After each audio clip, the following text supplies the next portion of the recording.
Hello दोस्तों, if you are aiming for UPSC Prelims 2026 then this particular video becomes very important for you all guys.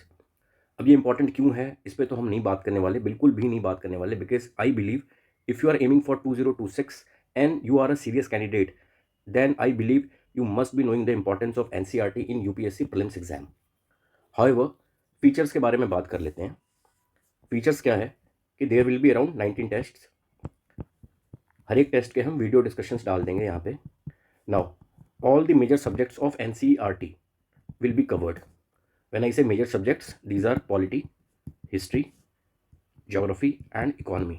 ये होते हैं big 4 subjects, ठीक है, which helps you to clear prelims exam. Moreover each test will be having around 50 questions, ठीक है.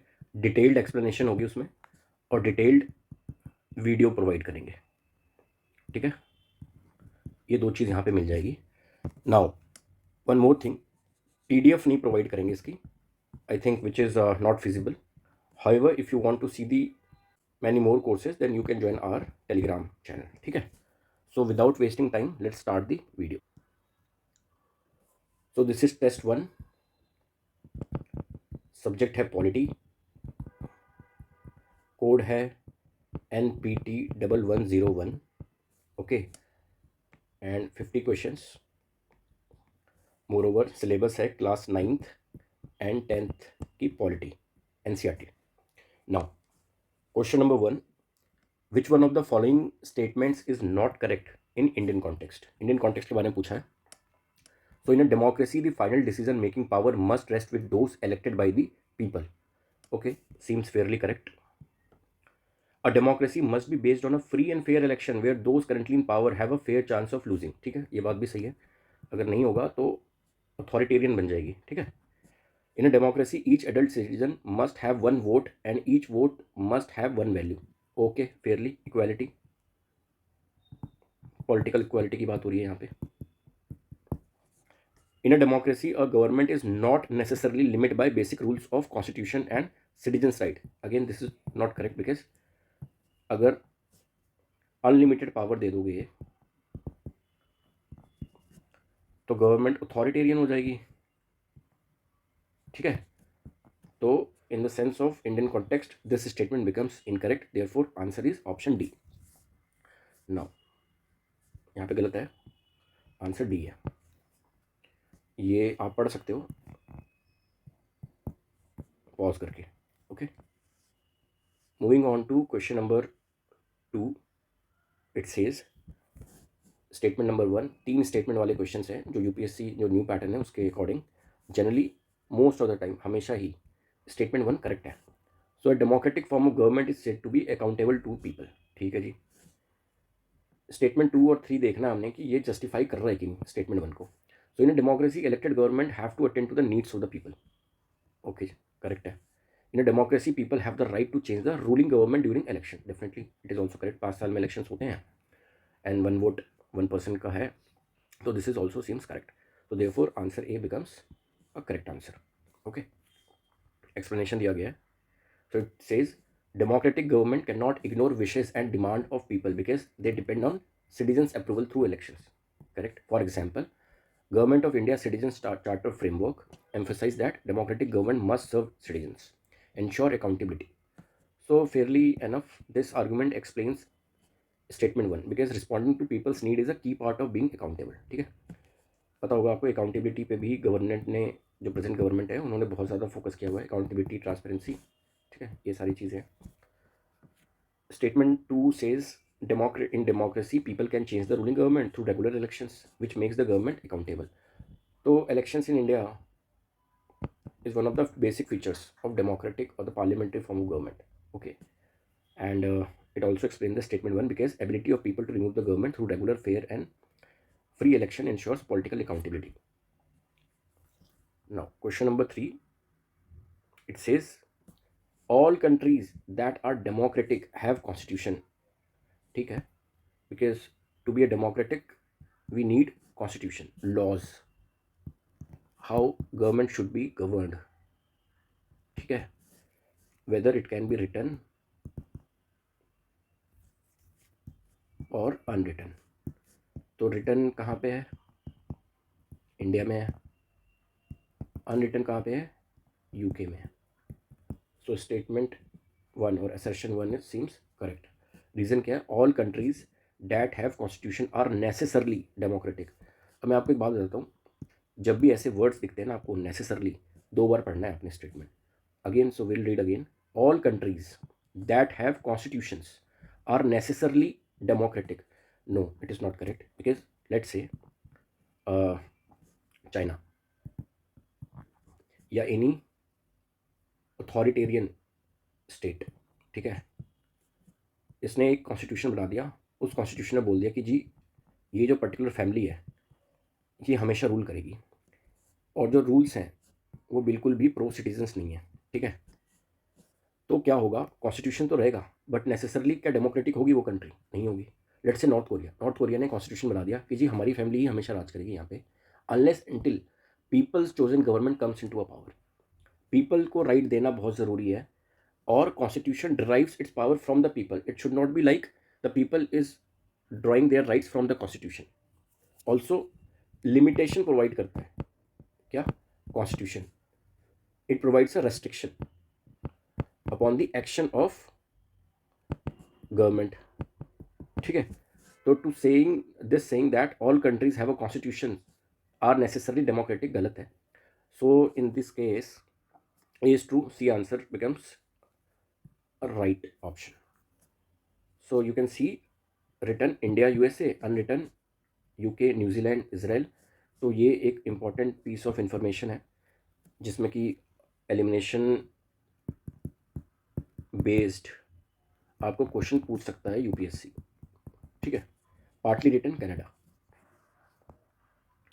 So argument is given over here, even if not written one document, a democracy must have the rule of law, defined power of the government जो कि restriction और limitation provide करता है government के actions पे, protection of rights like in India part 3 of the constitution provides the fundamental right to the people and it is enforceable in nature. Moreover government can not abrogate it because it is considered as a basic features of the constitution, okay। Procedures for elections and checks and balances,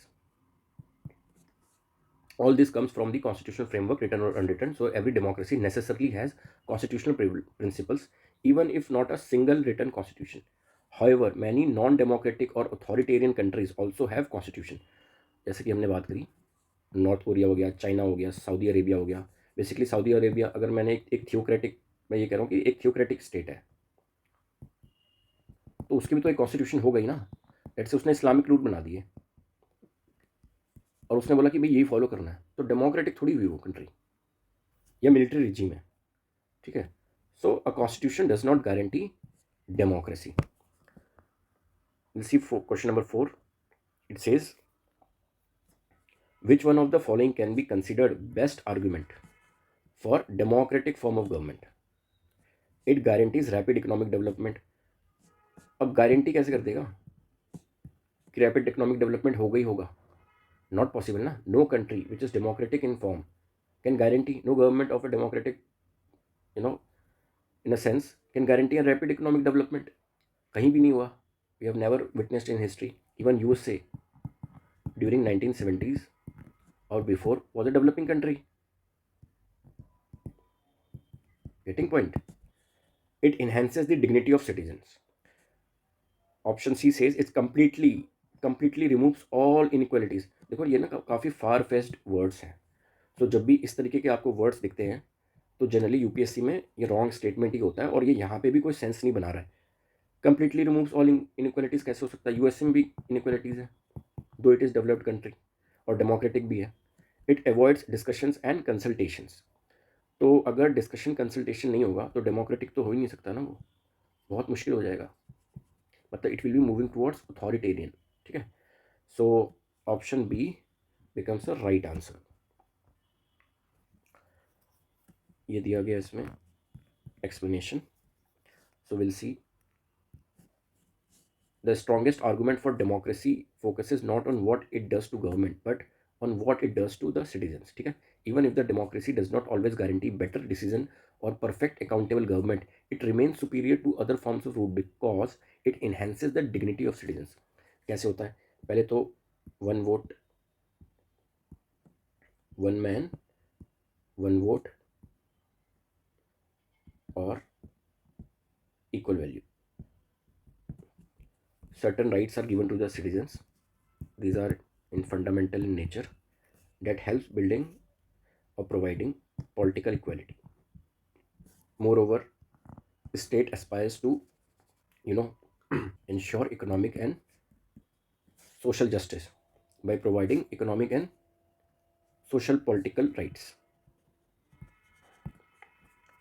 So in a democracy, people are not subject of ruler, they are the rulers themselves. This self-rule imbies citizens a sense of responsibility for their actions, conduct, and when they make mistakes. ठीक है. Question number 5, it says,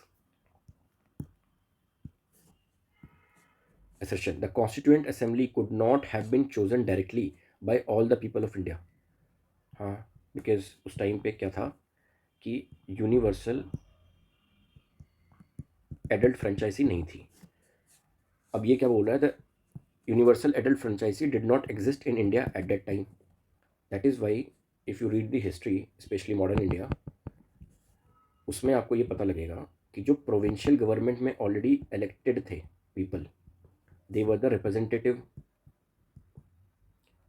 of people at provincial level. Moreover, the voting rights were granted to very few people based on certain conditions. ठीक है. तो उस conditions की वजह से यहाँ पे भी इलेक्शन यूनिवर्सल नहीं था. देयरफॉर कॉन्स्टिट्यूएंट असेंबली में ये जो इलेक्टेड थे प्रोविंशियल लेवल पे, इन रिप्रेजेंटेटिव ने उनको चूज किया. ठीक है. So both assertion as well as reason becomes correct. Therefore option A is correct answer. अब यहाँ पे कुछ आर्गुमेंट्स देख लेते हैं, एक्सप्लेनेशन में क्या दिया हुआ है. According to the cabinet mission plan 1946, Constituent Assembly was indirectly elected. The members chosen by the existing provincial legislative assemblies, not by a direct national vote. Even the franchisee for the provincial assembly was limited. The electorate was restricted. It was based on property. ये conditions थी कि property होनी चाहिए, उसको certain limit की, tax payment payer होना चाहिए, education qualification होनी चाहिए. So even at that time there was no universal adult suffrage. तो यूनिवर्सल एडल्ट सफरेज नहीं था. Reason, universal suffrage was not yet fully implemented at that time. तो answer A is right option. Match the following event year state. A, adoption of the constitution of India. और देखते हैं इसमें, first meeting of the constituent assembly, okay. Election to the constituent assembly, okay. Constitution came into effect, ये easy है. देखो, this day is celebrated as Republic Day. कब होता है जी? 26 जनवरी. तो पहला कब था? 1950 को. ठीक है. तो ये तो हो गया इसका, डी का हो गया 2. Adoption of the constitution of India पहले हुई थी. सो यहाँ पे 26 नवंबर 1949. ठीक है. Now see, first meeting of the constituent assembly, then elections to the constituent assembly. तो इलेक्शन तो पहले हुआ होगा, तो सी का क्या हो जाएगा? 46. ये जुलाई 46 है, ये दिसंबर 46 है, तो पहले हुआ होगा ना. तो सी का 1 हो गया. अब आंसर देख लेते हैं. ए का 4, ए का 4, बी का 3, बी का 3, सी का 1 एंड डी का 2. Option is the correct answer. ठीक है. ये क्या कह रहा है? क्वेश्चन नंबर 7 की बात करते हैं.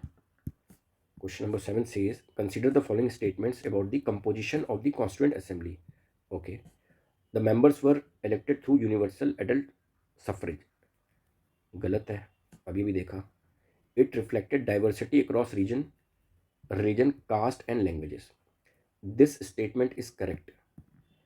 The reason is because the people who represented at the provincial level, they were from the diverse areas. मतलब they represented the diversity. They were from different region, religion, caste and languages. क्योंकि जितने भी अलग अलग provinces थे, let's say Bengal, Bombay, Madras, तो ये तो अपने आप में ही डिफरेंट रीजन हो गया ना. छोटा सा मैप बना लेते हैं इंडिया का. अब यह बंगाल प्रोविंस हो गई है, ये बॉम्बे प्रोविंस हो गया, ये मद्रास प्रोविंस हो गया. तो अपने आप में रीजन, रिलीजन, कास्ट, लैंग्वेज सब डिफरेंट ही हो गया. So they elected the members of Constituent Assembly. So indirectly we can say that the composition of the Constituent Assembly, even though the people who contested for the Constituent Assembly were from the different regions, caste, religion and languages. So option 2, statement 2 is correct. It was dominated by Indian National Congress, though with internal diversity. Yes, correct है, क्योंकि main party तो वही थी उस time पे. So option 2, only 2, option B becomes the right answer. पहला incorrect है, हमने देख लिया. दूसरा करेक्ट है, why women, minorities, Dalit, person from the different provinces, members from the different ideological backgrounds were the part of constituent assembly. 3 भी correct है, why because the Congress itself included variety of political groups and opinions at that time, socialist, centrist, conservatives, leaders from the different caste, religion and religions. Okay, now we'll see question number 8. Question number 8 says the preamble to the Indian Constitution was inspired primarily by the model of Constitution of the. preamble कहाँ से आया है? USA से आया है. ये word भी, we the people, we have taken such line from the USA. Answer है डी. ये देखो, the US Constitution begins with the famous word we the people. ठीक है. Now question number 9, it says the preamble to the Constitution of India serves which of the following functions? Declaring the source of authority of the Constitution. Second statement says laying down basic values that guide constitutional provisions. See, जो first statement है it is correct. अभी देखा हमने Indian constitution specially preamble to the constitution of India starts with the we the people of India.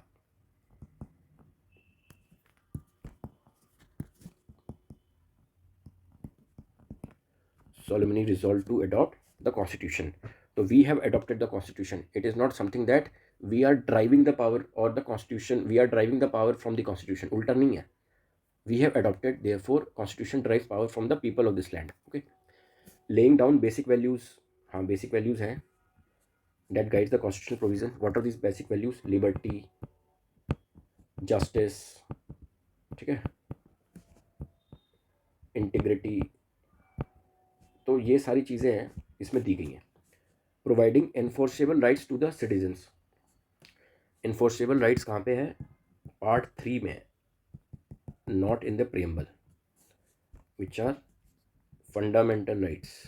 ठीक है, and they are enforceable in nature. These fundamental rights incorporated under the part 3 of the constitution. Fourth statement says setting standards to examine laws and the government action. Yes, this is correct. ठीक है, as per the Supreme Court judgment, preamble can be used for setting standards to examine laws and government actions. तो option D 1, 2 and 4 only becomes right answer. 4 क्या कह रहा है? It provides a standard, examine, evaluate to see whether good or bad. Supreme Court has said preamble has a very significant role. When there is an ambiguity in the constitutional provisions, the vision expressed in the preamble can guide the interpretation. ठीक है. Moving further, question number 10. It says, consider the following statements. The Indian Constitution does not provide provisions for constitutional amendments. Okay. The Constitution of India was framed to be static and unalterable. देखो ये cause and effect है. अगर यहाँ पे कोई provisions नहीं है तो ऑल्टर तो कर ही नहीं सकते. अगर प्रोविज़न अवेलेबल है, ठीक है, तो ऑल्टर होगा. तो under article 368 government can pass amendment to the Constitution of India. However, these amendments are not considered as law. ये law consider नहीं होता. They are not considered as a laws under Article 12. However, Supreme Court has said that this particular power under Article 368 provided to the Parliament by the Constitution is limited. It is not unlimited कि भाई जो मनाया वो पास कर दिया, जो मनाया उसमें अमेंडमेंट कर दिए. Parliament can not remove what basic structure, जो बेसिक फीचर्स हैं कॉन्स्टिट्यूशन के, they can not make the amendment to it, even if they are making any amendment to it, though they cannot erode the basic features of it. Okay, so in that sense option D becomes the right answer.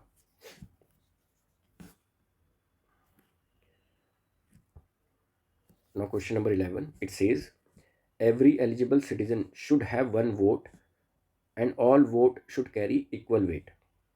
Election must be held at regular intervals. ठीक है, election can be limited to only one political party to ensure stability, ये तो गलत है. Candidates preferred by the people should be elected, ये भी सही है. सी, अब ये पूछ रहा है कि how many of the statements are essential conditions for a democratic election. तो डेमोक्रेटिक होने के लिए हमें एक तो पॉलिटिकल इक्वालिटी चाहिए, तो statement number 1 somehow ensuring the political equality. Okay, now democratic होने के लिए रेगुलर इंटरवल्स में इलेक्शंस भी चाहिए, बिकॉज अगर ये नहीं होगा और सिंगल पार्टी ही रह गई पावर में तो वो तो अथॉरिटेरियन बन जाएगा एक टाइम के बाद में. ठीक है, ऑटोक्रेटिक बन जाएगा. इलेक्शंस कैन लिमिटेड बाय, ये तो statement number 3 becomes incorrect. Candidate preferred by the people should be elected होना चाहिए. Y?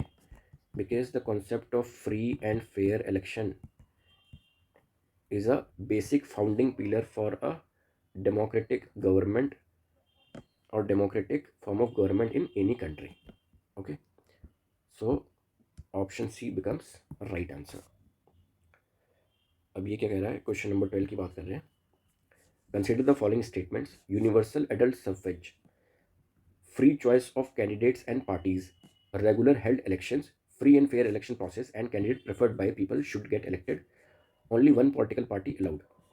Which of the above statements are considered as a minimum condition for a democratic election? Minimum पूछ रहे हैं यहाँ पे, ध्यान देने वाली बात है. मिनिमम क्या होना चाहिए कि भाई ये चीज़ तो होनी ही चाहिए. यूनिवर्सल एडल्ट सफरेज, ठीक है, अगेन पॉलिटिकल इक्वलिटी, तो ये seems correct. Free choice of candidates and parties, ये भी ठीक है. Regular held elections, this is also correct. Free and fair, this is also correct. Only one political party allowed, no. तो 4 statements are correct, 1 to 4. Then answer becomes D. कुछ arguments दिए हुए हैं same, अगर राइट टू वोट इंश्योर हो रहा है, political equality आ रही है, ठीक है, and it ensures all sections of society have a equal say in choosing the representative. Then free choice of candidate and parties should be there because multiple candidates political parties should be allowed. Significance क्या है? Voter should have the real alternative, they should not be force to vote for a single party और candidate. Okay, regular elections की बात कर लें अगर, so election must be conducted at fixed interval, ensures government remains accountable.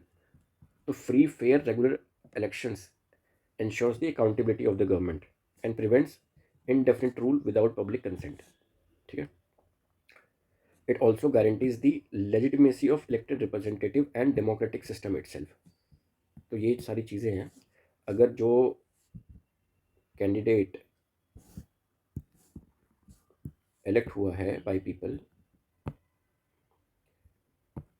वो power में नहीं आ रहा है, तो it means somewhere coercion, fraud और मैनिपुलेशन हुआ है.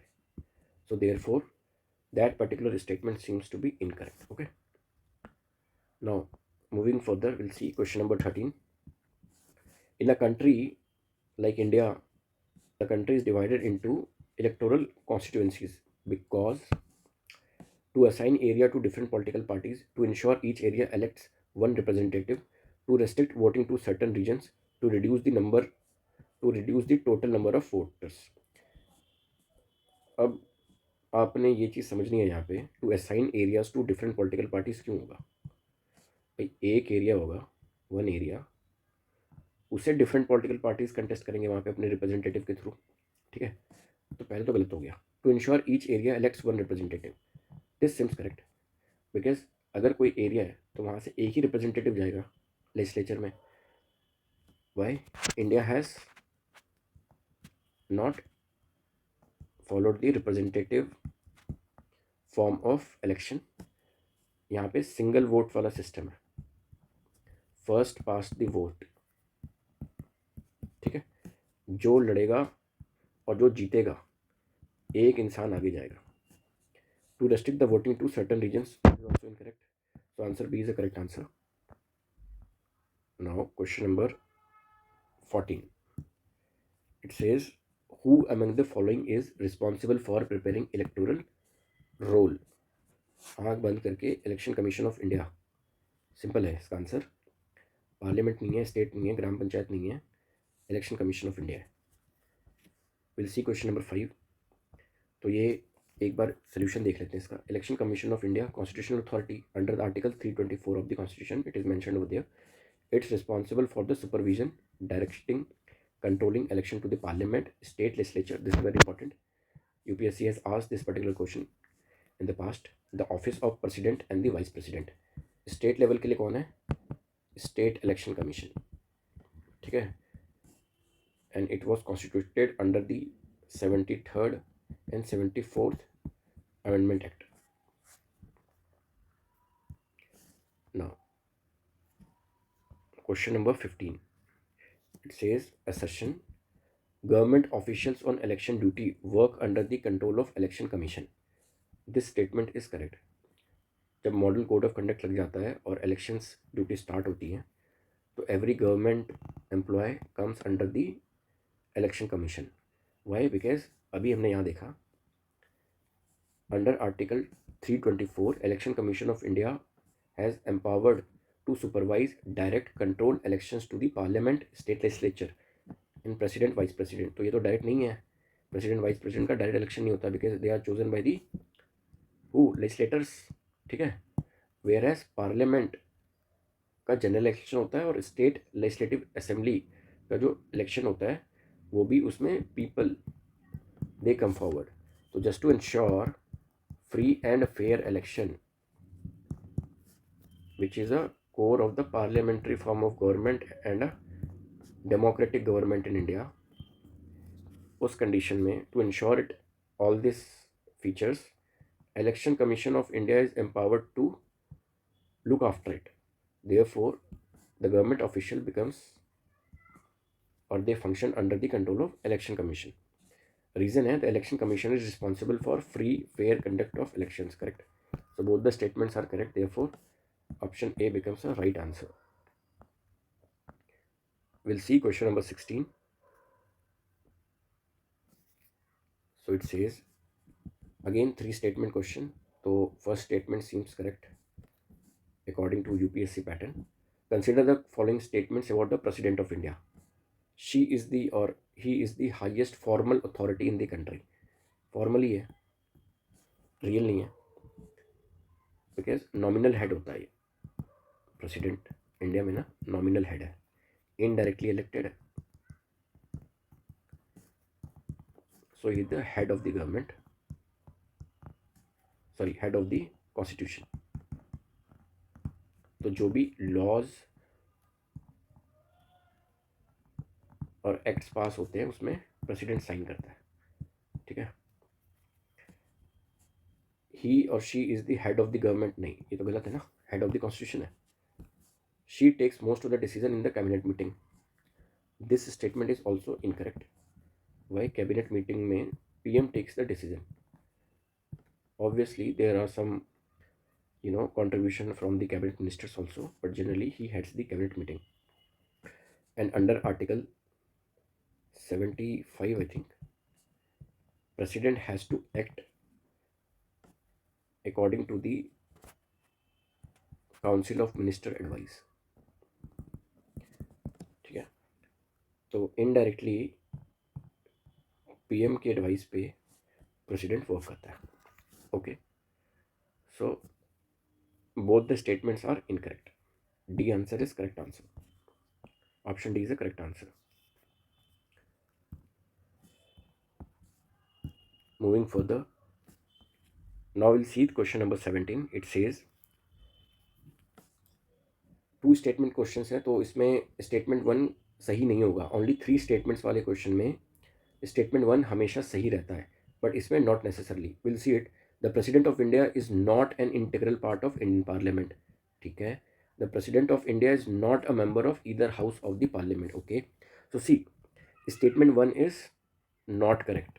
However statement 2 is correct. I tell you, ये देखो, ये दिस इज पार्लियामेंट, ये पार्लियामेंट है. ठीक है, ये प्रेसिडेंट है ऊपर, और ये लोकसभा है, ये राज्यसभा है. So these two houses makes parliament, और यहाँ प्रेसिडेंट है. तो president is the integral part of the parliament. Why so? Any law made by either of house has to be signed by the, or if I say any act passed by the Lok Sabha or Rajya Sabha has to be signed by president to become law of the land. That is why he becomes a integral part of the Indian Parliament. However, he is not a member of either house of the Parliament. Why so? Because he is indirectly elected, not by the people. PM PM is elected by the people, or he is the member of the Parliament. Sometimes you will also find that people who have not elected or fought the election, they can be PM or member of minister, but he or she has to contest the election within 6 months and become the MP. अगर ये MP नहीं बन पा रहे हैं तो they will be disqualified to become a member of the parliament. Okay, or minister, sorry, minister. Now we'll move further. We'll see question number 18. Consider the following statements about money bill. It can be introduced both in Lok Sabha and Rajya Sabha. Incorrect है ये, because only in Lok Sabha. Money bill can be introduced only in Lok Sabha, that too with the permission of, recommendation of who? President. And who decides that this particular, let's say this is a bill, who decides that this particular bill will be introduced as a money bill? Speaker. Speaker of Lok Sabha. Okay.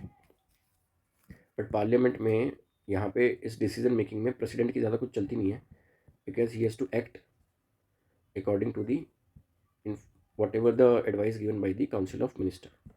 अगर वो बोलेगा sir इसको recommend कर दो as a money bill, तो वो simple इसको बोल देगा okay. Rajya Sabha can reject money bill. जब इंट्रोड्यूस ही नहीं होता यहाँ पे तो ये रिजेक्ट तो कर ही नहीं सकता. Rajya Sabha can not amend money bill. Yes, so there is a very limited power with respect to money bill as far as Rajya Sabha is concerned. ठीक है, तो statement 2 and statement 3 are correct. Why? Because Rajya Sabha cannot neither amend nor reject. It can only delay money bill for 14 days. ठीक है, 14 days के बाद में this particular money bill or any money bill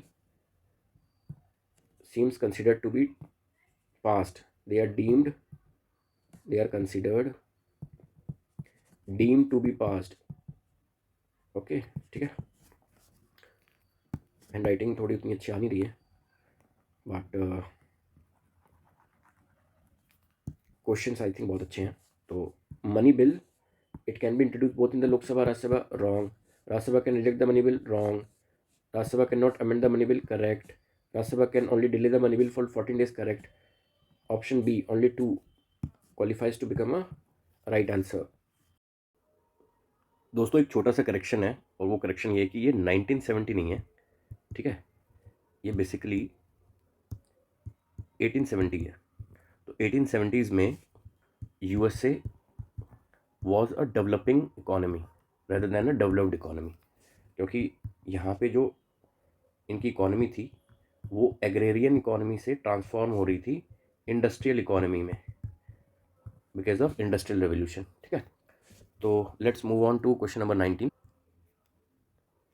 question 19 says who are collectively referred to as the permanent executive in Indian polity. तो इसका answer तो आपको आता ही होगा, because you people are aspiring for UPSC. ठीक है, कल को आप भी बनोगे परमानेंट एग्जीक्यूटिव यूपीएससी में. So the answer is civil servants who take day to day decision but do not exercise supreme power on the behalf of the people. Okay, let's see question number 20. 20 says which of the following statements are correct about the office of prime minister in India. Correct choose करना है हमें। Appointment by the president, so he is appointed by the president, usually the leader of the majority party or coalition in the Lok Sabha. Okay, ठीक है। A person who is not a member of parliament cannot be appointed as prime minister। अभी अभी देखा हमने, a person let's say who is not a member of parliament but he or she can become a minister even either in a cabinet or as a PM, but he or she has to contest the election and become MP within 6 months। ठीक है, अगर नहीं हो पा रहा है तो ये डिस्क्वालीफाई हो जाएगा। He can not be minister any further after crossing 6 months। So yes, prime minister of India is appointed by president. Oath ceremony में आपने देखा होगा। And usually he is the leader of majority party और coalition in the Lok Sabha. Usually not necessarily, तो word necessarily यहाँ पे use नहीं है, यूजुअली बोला गया है। So statement 1 is correct. Therefore, option A qualifies to be a right answer. Now we'll see question number 21. It says, consider the following statements. Council of Ministers are appointed by the President of India on the advice of Prime Minister. बिल्कुल correct है, because Prime Minister is nothing first among equals। ठीक है, तो ये cabinet है, ये PM है, तो ये बताता है प्रेसिडेंट को कि कौन बनेगा काउंसिल ऑफ मिनिस्टर। तो इनको ओथ सेरेमनी में मिनिस्टर्स को प्रेसिडेंट क्या करता है, ओथ दिलवाता है। ठीक है। The person who is not member of Indian parliament can be appointed as council of minister. Okay, अभी डिस्कस कर लिया था, करेक्ट है। Minister of state assist cabinet minister and may have independent charges. So this statement is also correct. बहुत ही factual information है ये। सो option C becomes a right answer. Now question 22. With reference to Indian polity, the term cabinet in India is a small body within council of minister that takes key policy decision। Direct है, बहुत ही direct defined है, तो ये answer है इसका ए। Question number 23 कुछ देख लेते हैं इसके बारे में पहले एक बार, जो सोल्यूशन दिया हुआ है। Cabinet minister, senior ministers in charge of important minister generally, and Minister of States are junior ministers, may have been independent charge or assist cabinet ministers in their functioning. Okay, deputy ministers rarely used today assist other ministers. Cabinet क्या है? A subset of council of ministers consist of only senior ministers. एक बात बताओ, word cabinet, is this word mentioned in the Constitution of India? एक बार comment करके बताओ आप लोग, क्या किसी भी आर्टिकल में कहीं पे भी संविधान में वर्ड कैबिनेट मेंशन्ड है? अगर यस तो कहाँ है? मेंशन करो कमेंट बॉक्स में। C question number 23, it says with reference to Indian polity consider the following statements. Every minister must support and own all decisions of the cabinet in the parliament. This is a right statement. Second statement says ministers are allowed to oppose cabinet decisions publicly. देखो, पहली बात तो इस वाले जो statement में ये नहीं दिया गया कि अलाउड वेयर, बाय whom। ठीक है। दूसरी बात ये है कि मिनिस्टर्स कैन नॉट अपोज, अगर वो अपोज कर रहे हैं पब्लिकली, इधर पब्लिकली और इनसाइड द पार्लियामेंट, तो कहीं ना कहीं ये बात आ जाती है कि government is not in a state to function properly. फिर जो अपोजिशन है या और भी पार्टीज़ के लोग हैं, वो नो कॉन्फिडेंस मोशन की बात करने लग जाते हैं पार्लियामेंट में, and they want government to prove its credibility. ठीक है, एक चीज़ ध्यान रखनी है हमें। तो ministers are not allowed. Third statement says the prime minister alone is responsible for all decisions. तो अगर इस तरीके के कभी स्टेटमेंट्स आ जाए जहाँ पे एक्सट्रीम वर्ड हो, all, alone, necessarily, not necessarily, है ना, एवरी, तो ये आपको बहुत ध्यान से चीज़ें पढ़नी है। And you can understand that prime minister अगर खुद से ही डिसीजन लेने लग गया सारे, तो फिर काउंसिल ऑफ मिनिस्टर, कैबिनेट्स, इनकी तो ज़रूरत ही नहीं है, मीटिंग्स की तो ज़रूरत ही नहीं है। सीधा फाइल भेजो, प्राइम मिनिस्टर बता देगा हाँ या ना, ठीक है। So only statement number 1 is correct, therefore option A qualifies to become a right answer,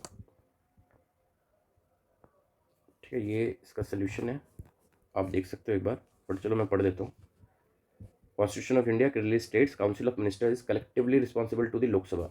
अब ये जो कलेक्टिव रिस्पॉन्सिबिलिटी वाली बात है ना, it is a foundation of parliamentary form of government. ये फाउंडेशन है कलेक्टिव रिस्पॉन्सिबिलिटी की, बिकॉज अगर एक भी नो कॉन्फिडेंस मोशन या एक पास होता है तो सारे के सारे मिनिस्टर्स हैज़ टू रिज़ाइन, ठीक है। मैं प्रिविलेज मोशन की बात नहीं कर रहा हूँ। लेट्स से कि एक मिनिस्टर है, उसने एक बिल पास किया और वो बिल बाकियों ने अपोज कर दिया, इवन जो गवर्नमेंट है, जो उसके खुद के मिनिस्टर्स हैं, उन्होंने उसको अपोज किया वहाँ पे, ठीक है। बाकियों ने अपोज किया तो वो बिल पास नहीं हुआ, तो इसका मतलब ये नहीं है कि कुछ नहीं होने वाला, गवर्नमेंट गिर जाएगी, ठीक है। तो या तो वो एक साथ ही चल सकते हैं, या तो जाएंगे तो सारे के सारे ही जाएंगे। तो कलेक्टिव रिस्पॉन्सिबल हैं and they are collectively responsible to the Lok Sabha, ठीक है। Now all minister must stand by the cabinet decision, तो it is necessary to run the government. Even if a minister personally disagrees with the decision, he or she must publicly support it. The cabinet works as a unit and sinks or swims together. If Lok Sabha passes no confidence motion, the entire council of ministers, including the prime minister, must resign. ये आपने याद रखनी है. This is a key feature of parliamentary democracy or parliamentary form of government, which is borrowed from the British model. Statement 3 is incorrect. Why? Because India follows cabinet form of government, not presidential system. तो presidential system जो US है वहाँ पे ऐसा होता है कि majority of decisions में ही टेक्स, एंड वहाँ पे ना एक वर्ड है किचन कैबिनेट। एक बार आप ये गूगल करके देखना, will get to know with respect to presidential form of government, ठीक है। Then you will come to know कि एग्जैक्टली ये चीज़ है क्या। So in parliamentary form of government, PM is first among the equals. Therefore, attributing responsibility exclusive to PM is constitutionally incorrect. So PM is first among the equals. ये statement भी बहुत important है from prelims point of view. Now, question number 24. Which of the following statement can best describe the effect of coalition politics on the office of prime minister? Office of prime minister, ठीक है। Basically ये prime minister's office की बात नहीं कर रहा, ये prime minister की ही बात कर रहा है इस क्वेश्चन में। So it increases the PM's control over cabinet decision, ठीक है। देखते हैं अभी। It gives the prime minister absolute power over alliance partner, absolute word तो पहले गलत हो गया, ठीक है। It imposes constraint on the power of the office of PM and requiring accommodation of coalition partners. तो कोलेशन है तो अकोमोडेशन वाला जो वर्ड है ना, that seems Fairlie correct. It eliminates the need for political consensus. Coalition government हो और consensus की बात एलिमिनेशन पे आ जाए, हो ही नहीं सकता। तो statement D becomes incorrect. Statement 1 is also incorrect because cabinet में PM chosen council of ministers directly नहीं होंगे। Obviously he will recommend to the president for appointing council of ministers. But see, जब कोएलिशन गवर्नमेंट बन रही है तो जो different parties ने सपोर्ट किया है उस गवर्नमेंट के फॉर्मेशन में, वहाँ पे उनके उनके काउंसिल ऑफ मिनिस्टर्स ही बनेंगे। बेसिस क्या रहेगा? Vote percentage. तो अगर कोई मेजॉरिटी एमपी के साथ में गवर्नमेंट को सपोर्ट कर रहा है तो उसके भी तो लोग होंगे ना वहाँ पे काउंसिल ऑफ मिनिस्टर्स में।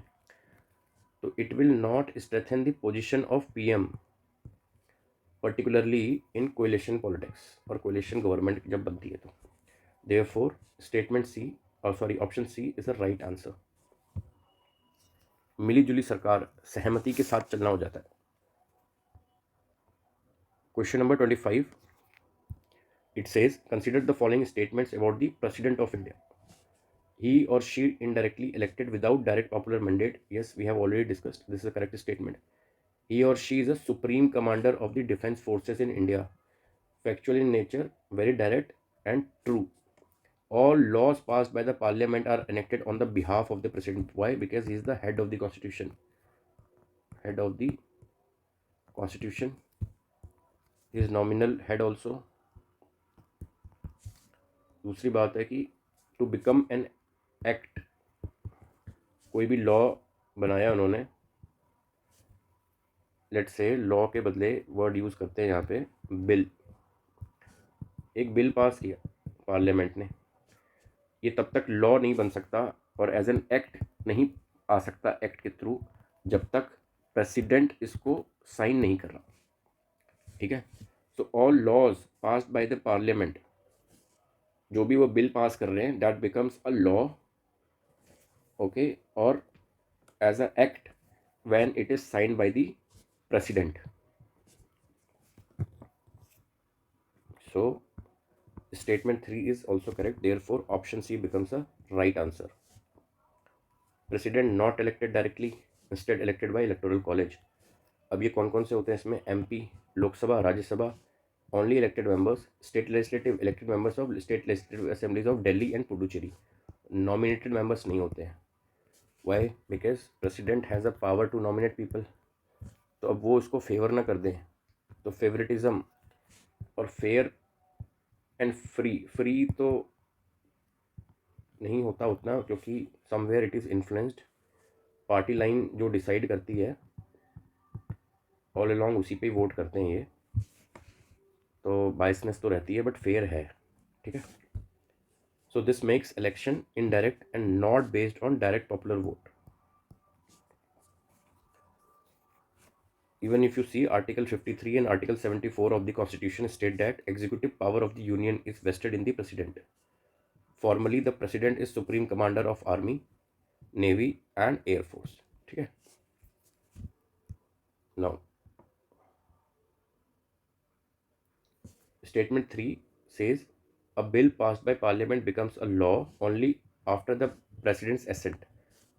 ये किसमें है? Article 111. Very very important.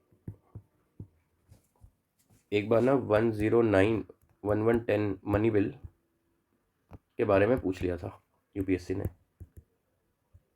अभी जैसे प्रेसिडेंट के पावर की बात हो रही थी कुछ टाइम पहले, तो there may be a chance that UPSC can ask such question.